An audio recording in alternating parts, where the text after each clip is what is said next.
Je viens de suivre avec beaucoup d'intérêt la communication entre la princesse de Souba et notre brillantissime professeur d'université, c'est-à-dire le docteur agrégé, le professeur Ondosa. Mais il y a une phrase qui a captivé mon attention. Cette périphrase utilisée par le professeur Ondosa qui disait qu'Ali Bongo Ondimba a laissé un pays à la norme. Il a laissé un pays à la norme. Mais je voudrais rappeler aux interlocuteurs que lorsqu'il utilisait cette expression, laisser le pays à la norme, et il s'adressait à une analyse faite de nos indicateurs macroéconomiques, c'est-à-dire au niveau de l'endettement. Et il disait que le seuil d'endettement d'Ali Bongo Ondimba, avant son départ, était de 51% et que l'actuel seuil se situerait entre les 70 et 11%.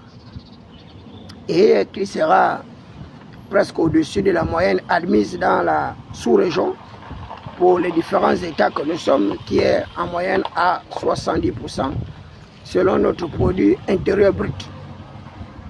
Mais cette phrase sonne tout de même comme un véritable déclic. Parce que dire que Ali Bongo Ondimba a laissé un pays à la norme, moi je dirais non.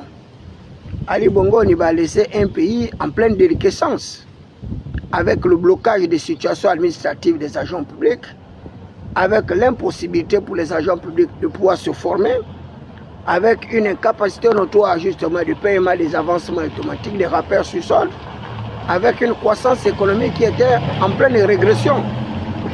Et plusieurs indicateurs de manque humain également étaient dans un état le plus précaire depuis la Mataba. Sans compter le recul de nos droits fondamentaux, les libertés publiques, et qui étaient pratiquement battus en brèche avec la mise en place d'un certain nombre de mécanismes d'accaparement de pouvoir, avec le triumvirat, sans compter toutes les frasques illusoires dont le système justement Bongo PDG incarné par Ali Bongo Ondimba était en train de concevoir dans le seul but d'arriver à une continuité brute, abjecte, sauvage de ce pouvoir-là. Donc Ali Bongo Ondimba n'a pas laissé un pays à la norme, mais bien au contraire.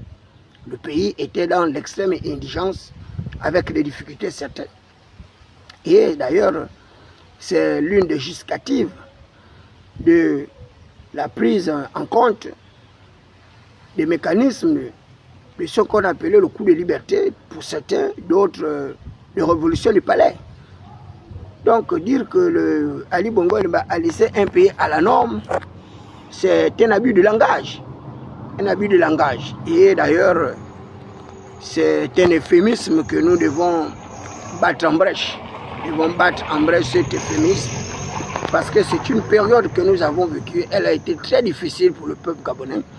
Et avec l'ère de la transition, on a pu quand même apercevoir un bout de rouleau avec les recrutements de plus en plus nombreux auprès des forces de défense et de sécurité, sans compter les recrutements par concours, l'École nationale d'administration, l'ENA, l'École nationale d'administration et la manufacture, l'ENAM, l'école de préparation au cas administrative, l'ENAS, l'INGS, avec l'ENES. Donc pratiquement toutes ces écoles étaient en arrêt, je dirais même arrêt maladie, avec une impossibilité, une improbabilité pour les agents publics d'avoir accès. Or aujourd'hui, ces agents publics-là ont bel et bien accès à ces différentes écoles, et cela au bénéfice du chef d'État. Et d'ailleurs, les situations décrites aujourd'hui par l'ensemble, disons, du corps éducatif ne sont que consécutifs à ce mal-être de la gouvernance d'Ali Bongo Ondimba.